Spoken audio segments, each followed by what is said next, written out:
As I have indicated, my name is Kithinji Muriungi. I'm the current Larry K. Wilson Awardee of the Region 8. And previously, I've served as the chair of IEEE students here in Kenya. But currently, I'm the chair of young professionals here in Kenya. And I'm serving as a volunteer of the IEEE Photonic Society. And currently having graduated with Bachelor's of Engineering, Electrical and Electronics Engineering. So basically, we expect the webinar to take approximately an hour. If it's still over, then it's good. I hope we will enjoy, we will share our experiences, and maybe by the end of the day, someone benefits through this. And having been an IEEE member, I think this is also a great opportunity for me also to share with all of you. And I've been sharing with the students outside there. They are in different states, different countries, and different platforms. This has been an opportunity for me to share with specifically students from India. So basically today we'll be looking at how the job market looks like at the moment, and what can we do as maybe students or maybe young professionals who are going outside there to the market. And I'll give you a scenario.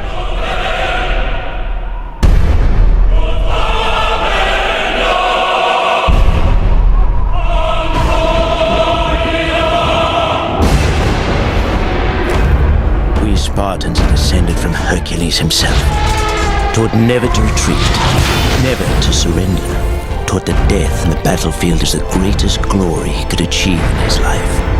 Spartans, the finest soldiers the world has ever known. It's quiet now. They came from the blackness. Be afraid! Sparta will burn to the ground!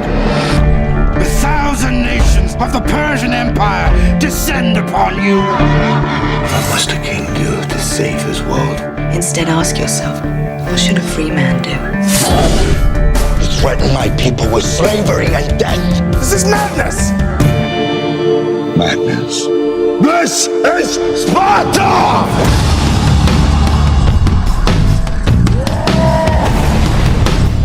We will stand and fight! A new age has begun. An age of freedom! And all who know that 300 Spartans give their last breath to defend it!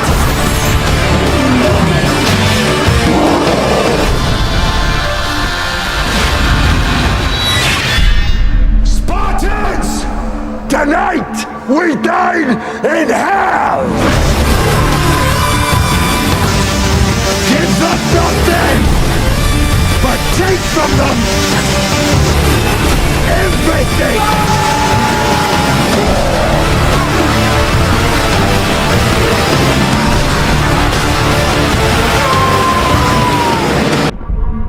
We're in for one while. Basically, I like starting my presentation with that slide, because it kind of gives us a view of what the world maybe looks like, and what the effect of a few people can cause to the entire world. So basically, for the few who have maybe watched that movie, it's a very interesting movie, and there are so many lessons in which we can learn, especially now that we are in this kind of a pandemic. Well, you'll realize at some point in life you really need to be well prepared, and more importantly, prepare to die and than to live. And that is exactly what we learned from that script. Of course, expect the worst in any scenario, but again, keep on working towards making it better at some point.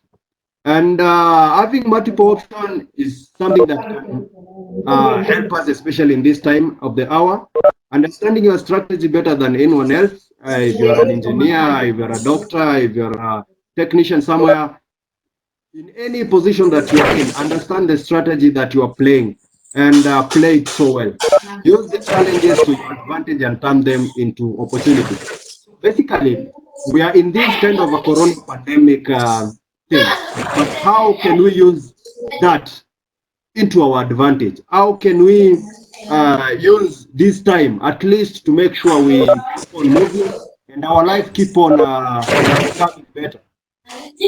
And more than that is take initiative to do what the normal people or rather everyone else considers impossible. Because by the end of the day, it's through that thing that you decided to take initiative that will pay off.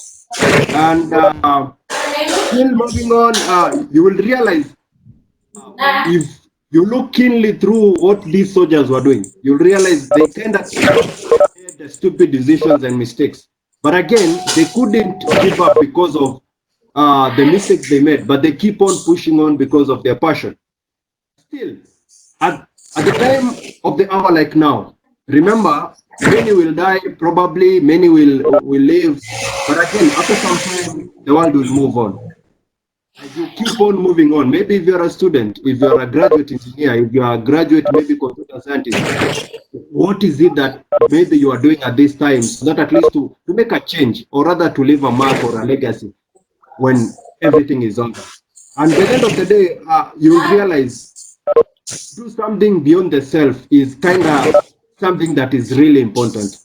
And that is exactly what they did. Ignore the naysayers. Everyone will tell you during this time, don't do this. During this time, don't do this. But what I will maybe urge us is try and listen to only those people who tells you things that really do matter. And those people who maybe gives you power to keep on maybe doing something that is really beneficial. And of course, being good with your team, that is exactly it.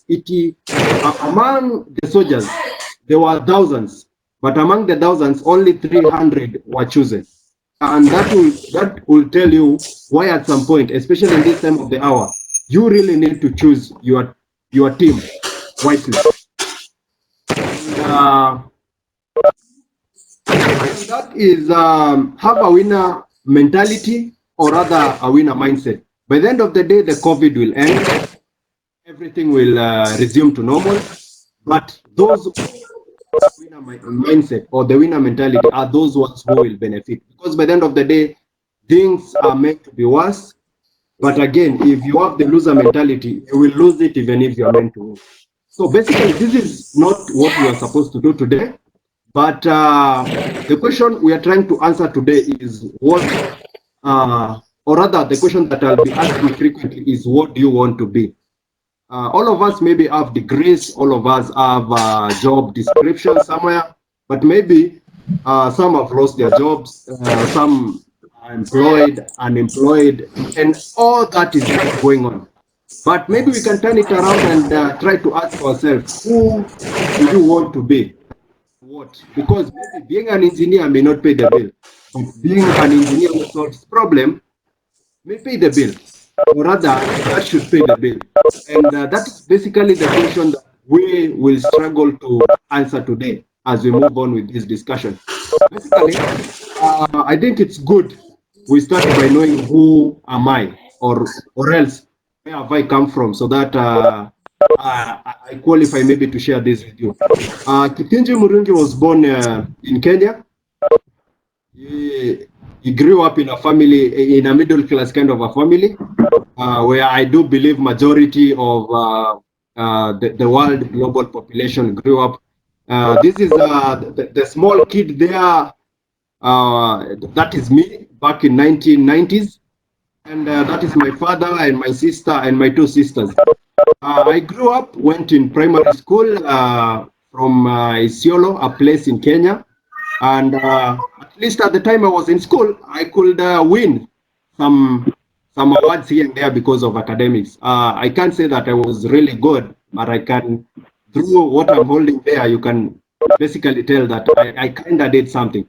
And being an engineer is something that really came to me. It didn't came to me as a surprise. While I was in Form 3, in Kenya here, we studied 4 years in secondary school. So while I was in my third year, I went and did a certificate course in computer.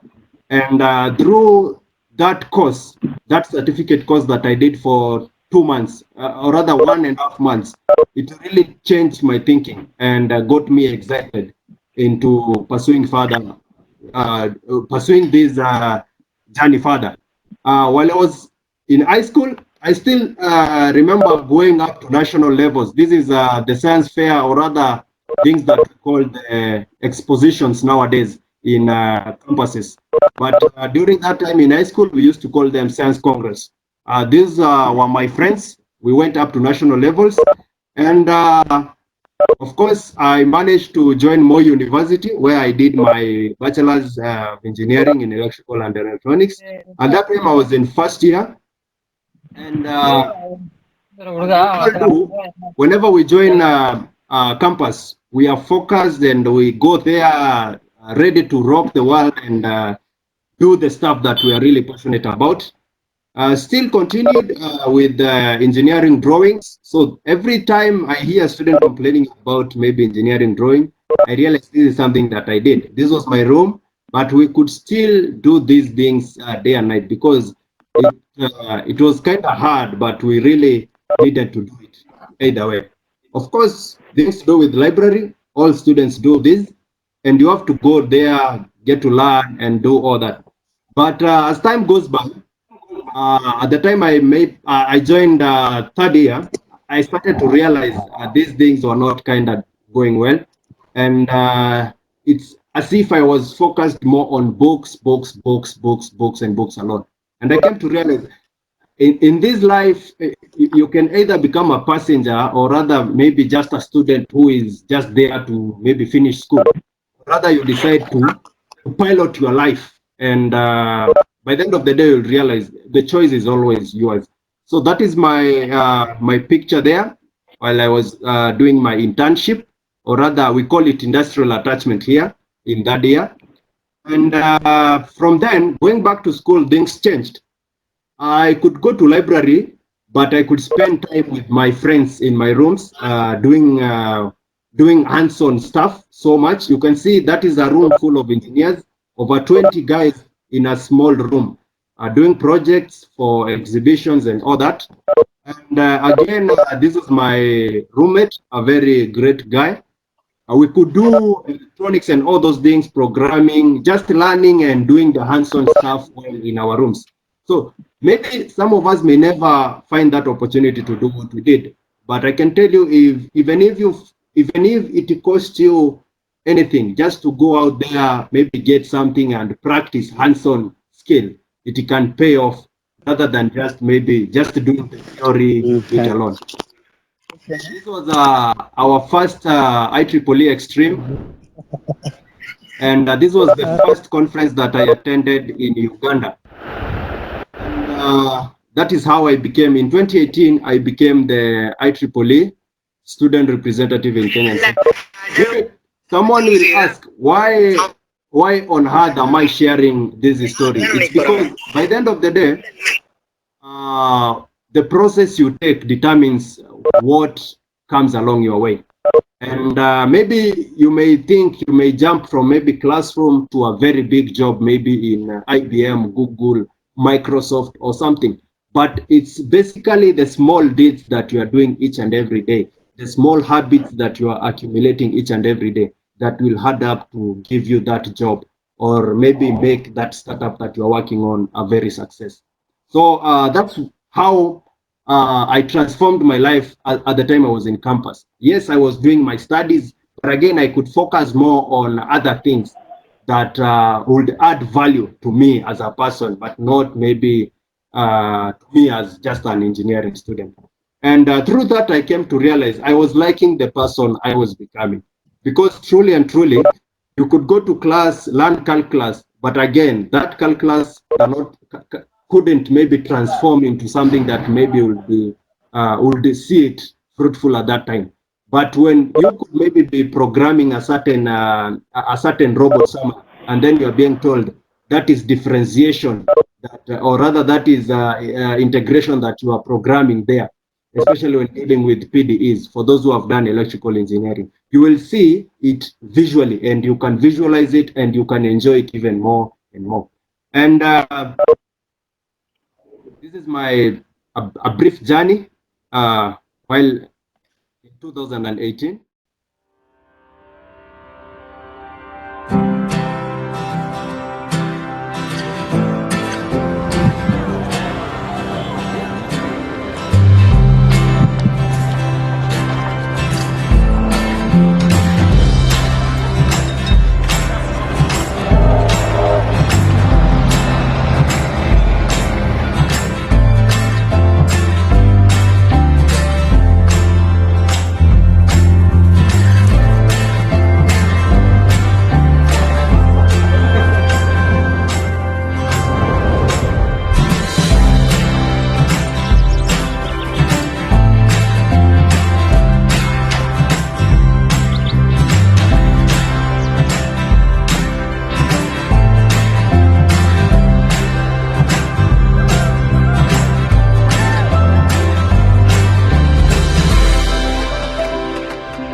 happening the way they are happening. So from that point, I kind of now came to the point where I was transiting from campus to the job market. And something that most of us, especially Dhanush, as we have interacted with them, they realized through my profile, it's as if I've built most of the stuff through IEEE, because IEEE is a platform that I think has everything that you really want. You can get the job from IEEE, you can get friends, you can get networks, you can build a business right from there, right from the networks of IEEE. And this is the picture of the first event that we organized as IEEE Moi University in 2018 with the IBM. The guy standing at the front is the leader of IBM University Relations in East Africa, leading up to 10 countries. For now, he's leading 10 countries, but he's based in Kenya. So through the first events that we did with IEEE, the biggest events in Moi, simple event gave me an exposure. And from that school event that I was doing, this is me while I was in IBM at the internship. Through that simple event that I did, IBM was able to give me a 6 months internship. And it was really my joy to still keep on merging IEEE and IBM. Yes, I was as a volunteer, I was in IBM as an employee. But through that, by the end of the day, there is a way in which you can build things and keep on keeping them moving without quitting one or the other thing. As we continue, this is one of the magazines that we wrote. But again, someone will ask, how comes you are still contributing to students' activity and you are now a young professional? One of the things that I will keep on telling you and repeating is, whenever you build an habit of maybe sharing, whenever you build an habit of building yourself and making yourself a better person, it doesn't stop when you leave school. You leave school and things keep on continuing. And this is when I was in MIT, Massachusetts Institute of Technology. That is last year, November. Again, I was in IBM at that time as an employee, and I was in IEEE. But traveling to Boston, I traveled courtesy of IEEE. But again, I was able to go in the IBM Watson AI lab, courtesy of IEEE. So at the end of the day, so as I was saying, and IEEE and being an IBM employee, I was able to visit USA. That is in US. I was able to go to Boston, and it's through these small things that we do progressively that turns into something bigger and better. And also, having been a normal attendee of conferences, this was again my opportunity to attend a conference as a sponsor, but not as a normal student or a normal attendee. And it's through the simple event that we did, the first event that we did, and you can see it was just a simple school event. But when I joined IBM, I was able to go and train 50 faculty members in Ethiopia. It is not something that just comes overnight. Build something through the process, and then by the end of the day, you will see things start coming out slowly by slowly. 6 months ago, my internship ended at IBM, but still, that internship ending, I'm at the moment I'm working at a startup. It's called Camps Hub, but Camps Hub now we are looking into a way in which we can incorporate other facilities or other services. And the first service we are coming up with is a platform in which individuals all over across the world, they can come on the platform, they can share their books there, and again, people who are there near your areas or rather near your locations, they can hire the books, they can exchange the books, and they can maybe buy, or maybe if someone wants to donate it for free for someone, they can do that. Why are we doing this? Because by the end of the day, we'll come to realize most of the students focus on they want the job, yes, But again, they are not well equipped into knowing how to get these jobs. Most of us wants maybe to become financial free, but by the end of the day, we don't know how to make ourselves that financial free kind of a guy. Or majority of us wants to become businessmen, but we don't have enough skills. We are engineers, but we don't have enough skills. So beyond campus, this is what I came to realize. By the end of the day, you'll realize in campus, you are being ranked as an individual. But when you come outside here in the field, outside here in the industry, so many people want you to work as a team. And that is something that we realize most of us, especially while in university, maybe lack, because we're being trained to work in silos. When you do your exam alone and you pass, that is when now everyone else will be happy for you. But you realize when you come to the industry, people want you to work in teams. It doesn't matter whether you are the star. You really need to understand how to work with everyone else in that team. You are an engineer, yes, but you really need to understand how to work with human resource people. You really need to understand how to work with every other department. It's more of a learning than studying. Each and every day here in companies and in industries, you keep on learning. There is no single day you will say, I'm now satisfied with my grade. It's learning and learning and learning. It's more of a relevant skills than just saying I have a knowledge. And you'll realize again, it's more of a get an exam first and then the lesson come later. There's no cut-off marks. And something interesting that I learned from IBM is it's the client experience that matters, not just the results. Because by the end of the day, everyone can produce results. But is the client happy? Because by the end of the day, if a company has to hire you as an IT support manager, they are not hiring you just to come there and become just anyone else. They are hiring you because they know you will enrich their client experience. You will give their client something better than what probably they are giving at that point. And as a student, it's good because I understand majority of us here, or almost are students. It's good to understand. At some point, I understand.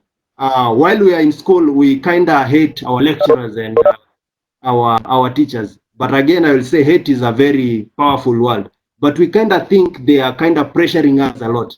But you'll come to realize when you come outside school, you will realize everyone now becomes your teacher. Everyone becomes your lecturer.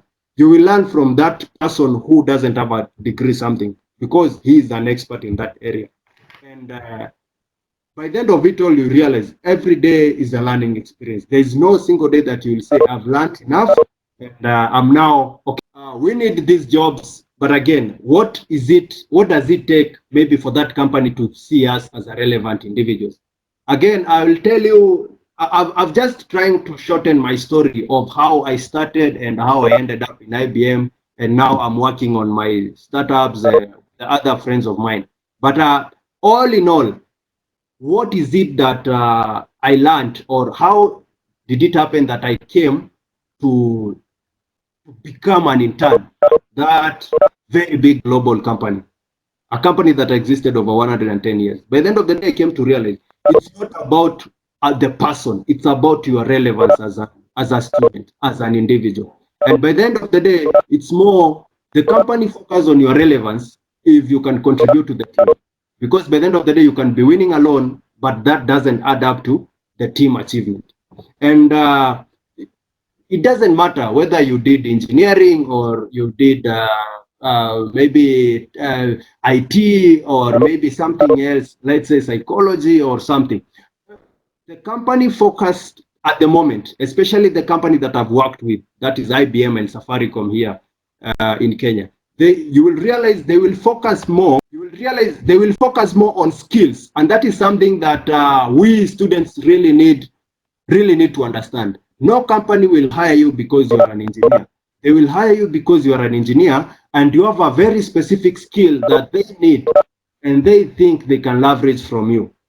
Otherwise, just being an engineer doesn't actually count a lot. That is just a gate pass, getting you inside. Whenever you are inside in that interview or whenever you are somewhere, then whatever counts is the skills that you have, but not just saying I'm an IT, or rather I did sociology, or I did economics. Doing economics alone doesn't help if you don't have skills of balancing them. Again, you'll realize in the industry, there's nothing like semesters. Like I will learn these things and then the semester will be over and then I'll be done with it. It's more, the time is still there. If you're working with a client, you will still keep on working with the client until something is done and the deadlines are there. And again, there is nothing like this. There is nothing like you will get paid because or rather based on the grade that you got in school or something. You will realize every pay that comes along, it comes along because of the results that you have shared, or rather the contribution that you have made. That is how the pay will come along with. Again, this is something that majority of us, especially engineering students, don't really focus on, but it's something that is killing us as engineering students. More, not so much as an engineering student, but more so as technical student. We tend to focus more on hard skills, and then we think every company wants us because of the programming skills and hacking skills that we have. Being an hacker is a good thing, but having those soft skills can put you in a better position than a person who is just good in hacking. Okay, let's proceed. So as I was saying, soft skills at some point you will realize they are still more important as the hard skills, because hard skills are something that can be learned within 3 months or 6 months. But soft skills, this is a lifetime skills that you have gathered. If you are a good presenter, if you are a good communicator, if you are a good team player, if you are a good negotiator, these are the skills that the job needs. They don't just need someone who is very good in programming Python, but he cannot actually tell the team he's working with what exactly is programming. And by the end of the day, experience is everything. As I had started by showing you what I was doing while I was in school, it's through that small bit of things that I was doing that was building up to my experience. By the end of the day, don't expect to stay until one day you just find yourself, you have like a 10 years experience working with maybe particular kind of systems. The literal project that you are building, that Arduino project that you are building, that e-commerce platform that you are building, and then you put it out there for 6 months and then maybe it comes down. That is enough. That is experience enough. No. That simple Arduino based project that you're building, and you went out and then you are told this is not commercially viable, that shows that you have experience in building members should get and kind of webinars. Again, another thing is as you think of the job market, think of it as a sales where money is being generated and the profits are being made. Because by the end of the day, if the companies don't sell, there's no money. If they don't get enough money, there's no profit. So by the end of the day, if you get into a company and then you realize they are cutting their employees off, like what happened in Airbnb, that should tell you something. By the end of the day, if the companies don't make enough profits, they are kind of going to cut off some of their employees. Why? Because companies doesn't matter so long as they are not NGOs, or rather than the companies that are not profit based.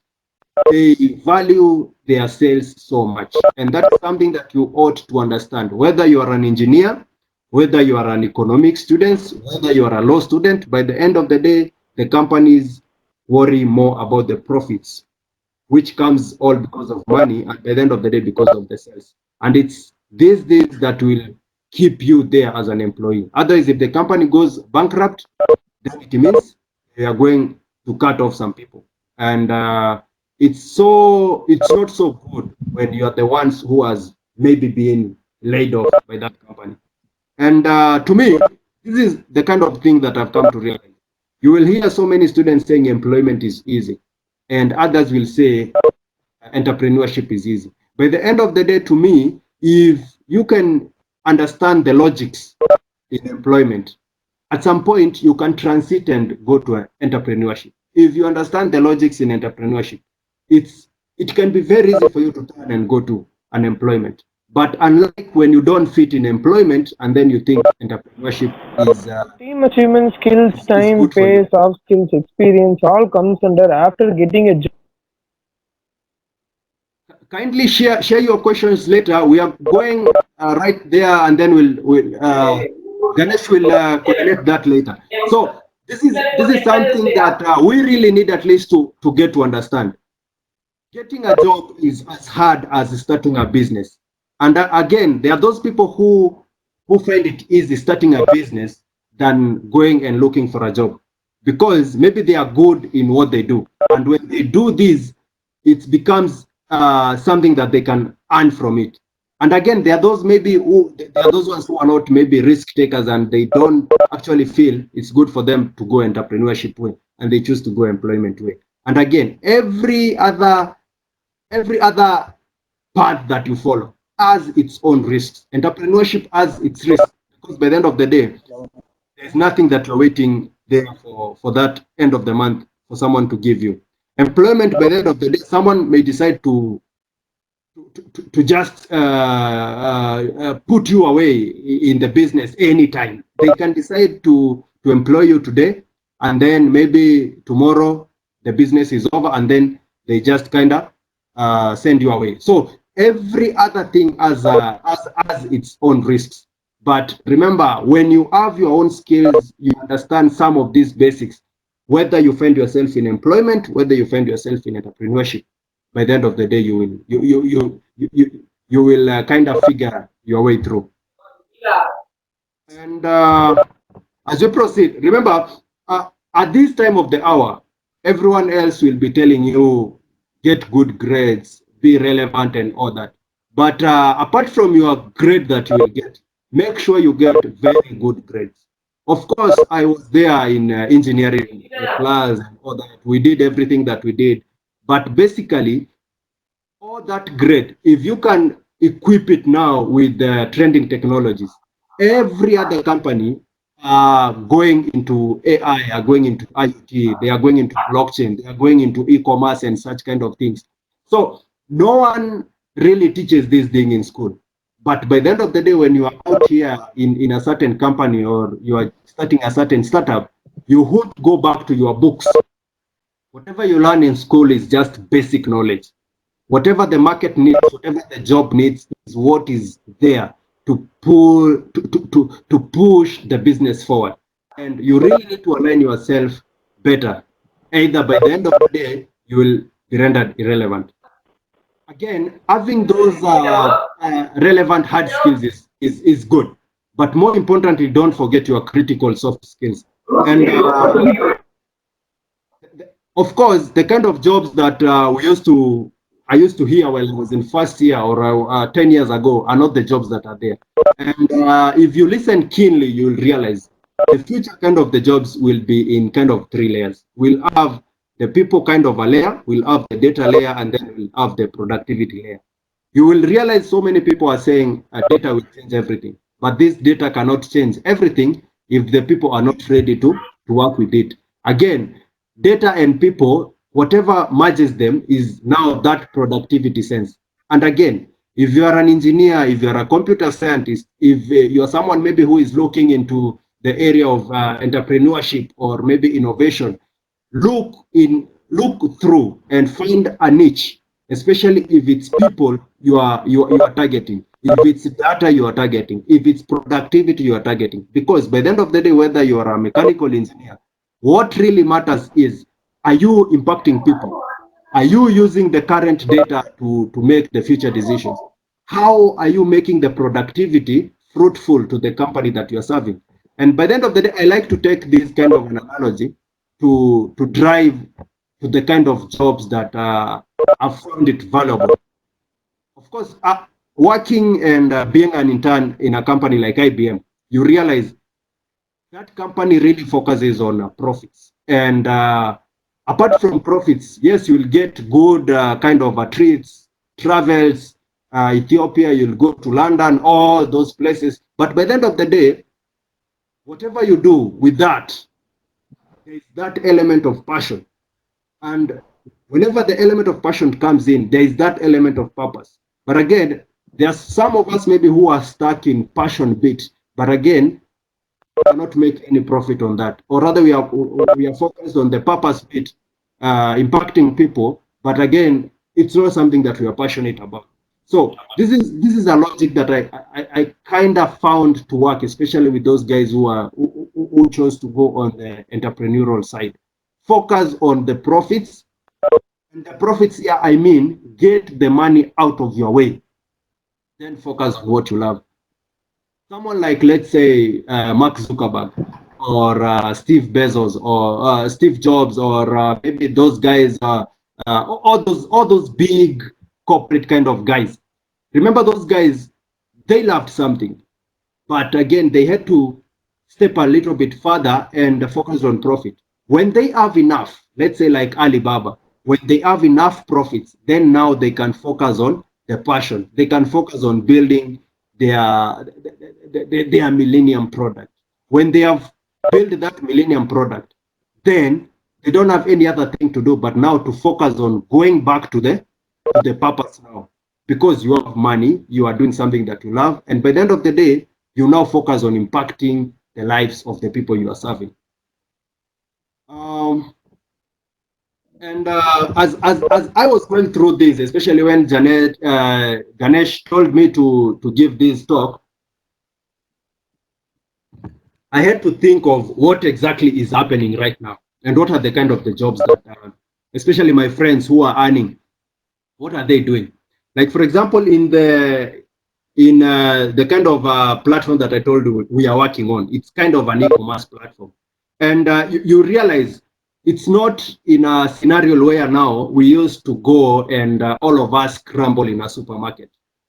Or rather, all of us go in a certain place and then get our stuff. Every government is prohibiting that. And you realize most of the shops, most of the big farms, they are kind of now looking for a way to go to keep on selling, to keep on making sales. But now, without maybe bridging the contracts of the government and all that. Again, you'll realize at the moment, the guys who are being paid highly at the digital market, because people are not there to see or rather to hear from the horse's mouth, but everything else is digitally.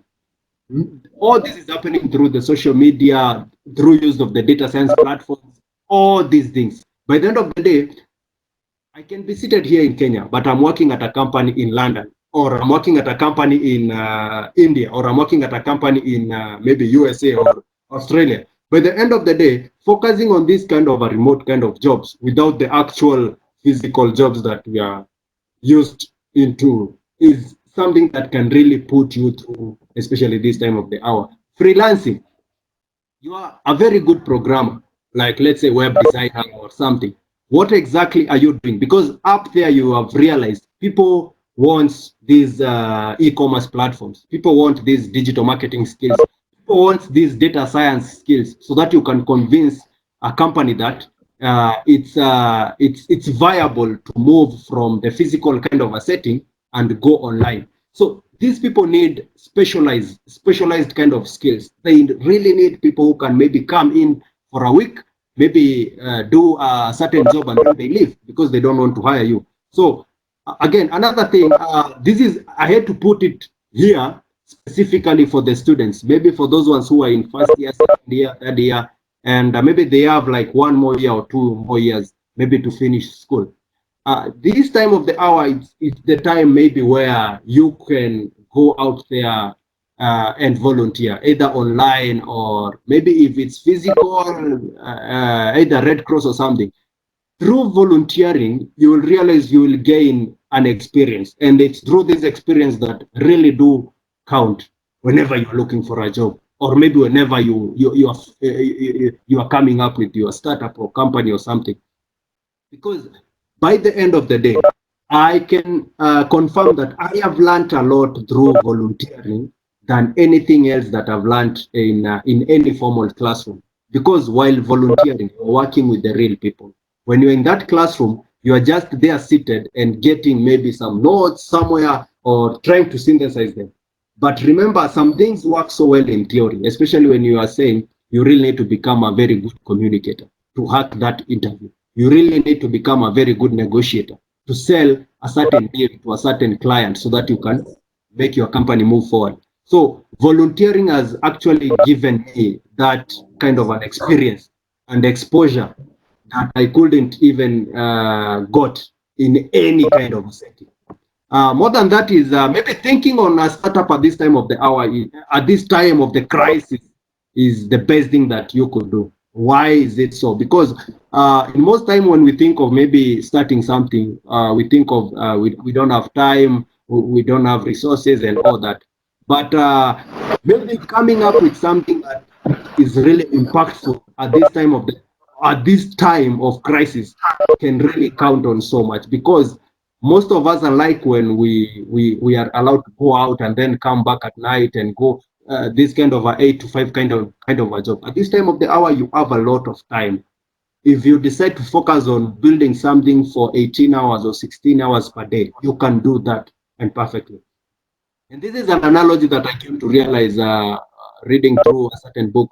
They were looking into the why startups do fail and why startups do succeed. And the author there was saying most of the startups do fail because of the timing. You can have the best team, you have the best idea, you have the best business model, funding, and all that, but still fail. Like, for example, the artificial intelligence was not realized in 1999 or 19 or 2000. The artificial intelligence has been there since 1956. But why is it that there was nothing maybe people were doing? There was no inventions in that area, or there was no innovations in that area. It's because of the timing. It was not the right timing. Let's maybe looking into further into something like, let's say, Z.com. Z.com came earlier than YouTube, but until YouTube came, Z.com could not be featured anywhere because of the timing. So, for example, right now, most of the people are staying at home. I was listening to another podcast, another webinar a few hours ago before I joined in, and the presenter there was talking about the digital economy. Right now, we are not looking into the form of education that we are used to. We are looking on a kind of a digital education system that can really tap into the potential. We have millions out there that are not able to get access to these kind of platforms. What are you doing at this time of the hour? So at some point, think of a startup and think of the timing. Something that is viable during the corona epidemics may not be so viable maybe in 2 years or 5 months to come. But if you can launch it now, it can give you that time to propel it further. Of course, of course, timing is the key, but still, you really need the best team, the idea, the business model, maybe funding. Funding came here as the last thing, because at the moment you can start to build something and do everything on your own, or with the 2-3 friends that you have, and then at the time it picks up, you can do the good funding and stuff. They can come on board. Again, things that maybe we could consider at this time of the hour is maybe doing reselling. We have a lot of companies, especially for the data scientists, or for the computer IT guys, engineers. We have so many companies that are willing to do the reselling kind of products and services. And maybe as you are thinking of building this kind of startups, what can you start with? Maybe you can start with reselling something. Let's say it's website building or stuff, e-commerce kind of things. Start by doing that reselling. And then after that, maybe it's through that you will get your funding, as we stated earlier, profit, and then passion, and then impact. And of course, this is something awkward, but I think most of us will agree here. Whenever you have an idea, it may it be a novel, a story, or something. Your story is unique.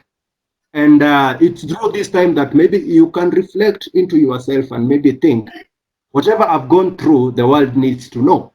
And nowadays, it's not like 100 years or 20 years ago where you used to go have a very long process into which a book can be published. You can do self-publish and then sell it via Amazon or something. That is just a thought that probably instead of being stuck waiting for a job out there that maybe may come later after like 2-3 months, you can think of doing something on your own with your own hands rather than keep on waiting for for something that will come. Probably yes, will come, but will come later in life.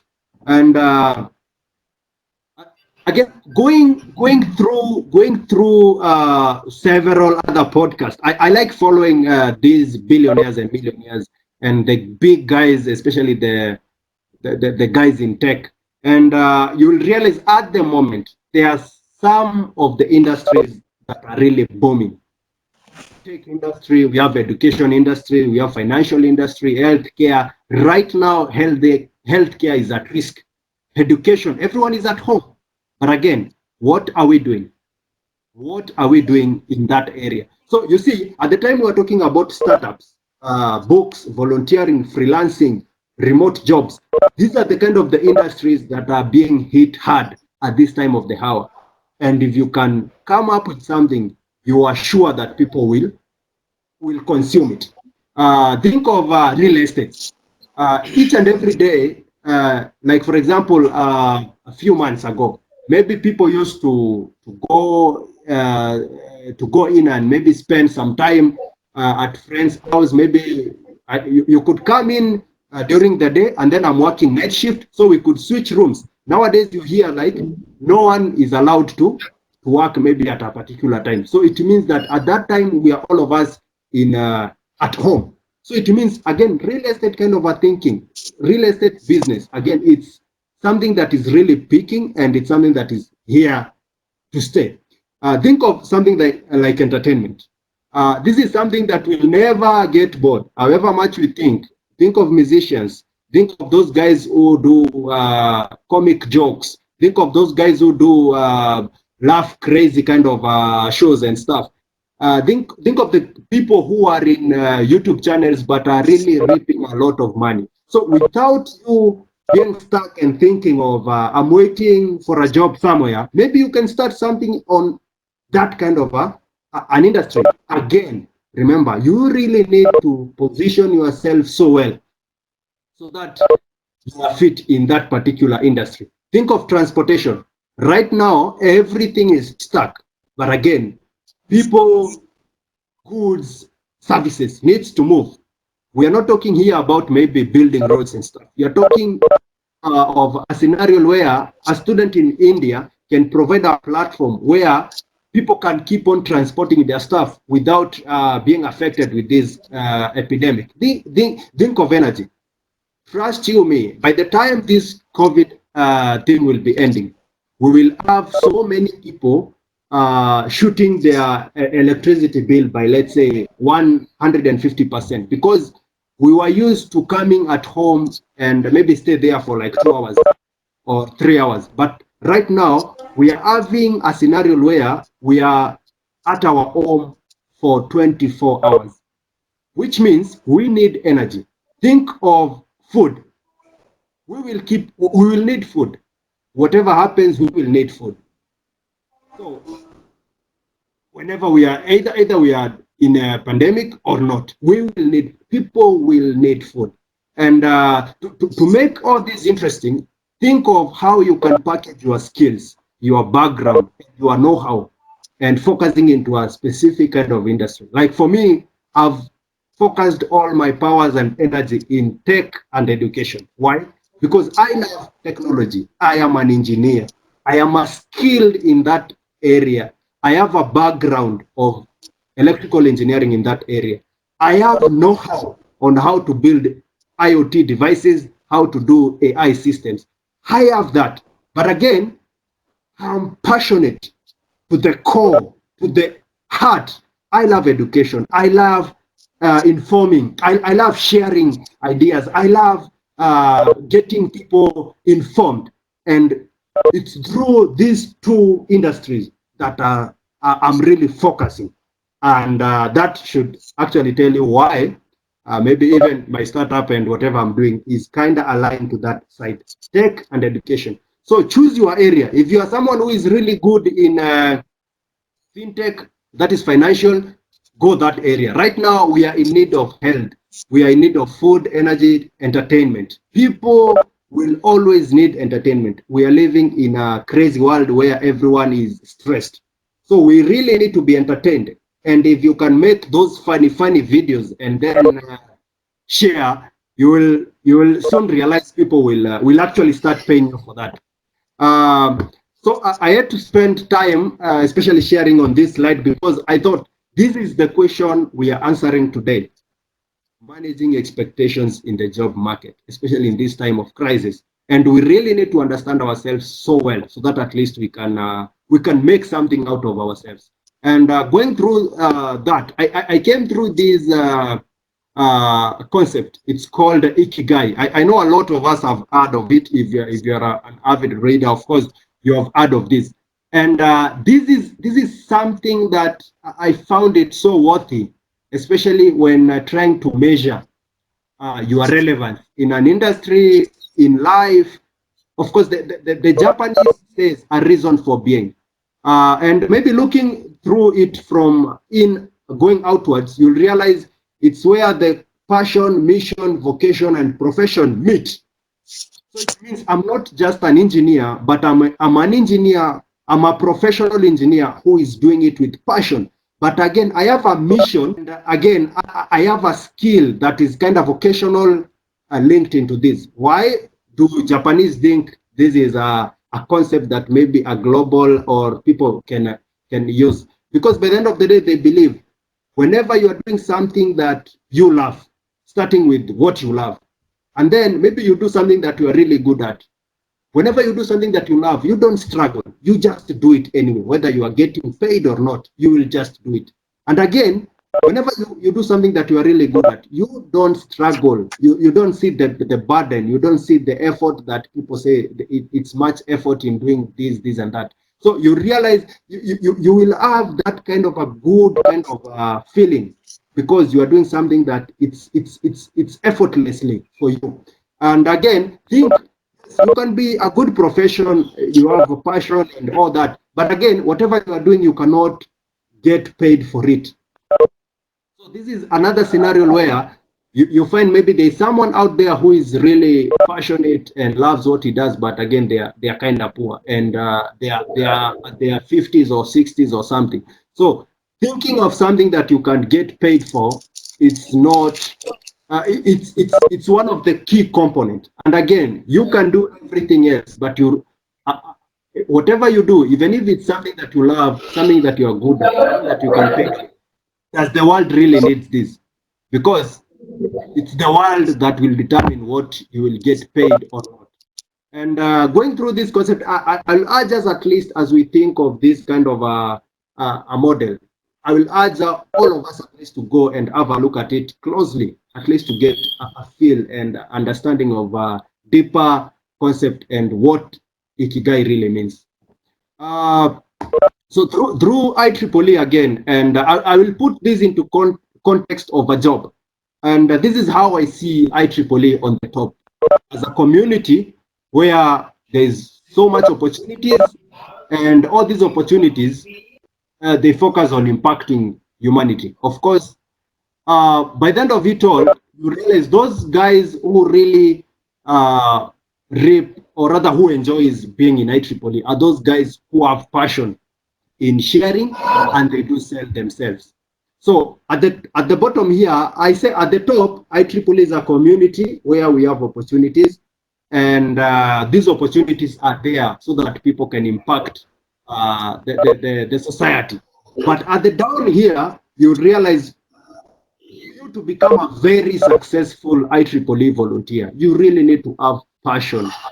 And by passion, I mean you really need to do something that you don't struggle doing. Like for example, being told, like for example, if I was told to go and maybe do something else elsewhere, I could maybe feel that I'm kind of tired. I have another things to do. But being given an opportunity to share my thoughts in this kind of a platform with IEEE, that is where I found joy in sharing. Again, Whenever you do all this, you may have the best, you may be a passionate guy in the room, you are sharing your stuff, but again, no one knows you. People really need to know you. You really need to sell yourself out there. And by selling, I mean everyone and everything is a brand. And every other day you are selling yourself. So put passion, share whatever you have.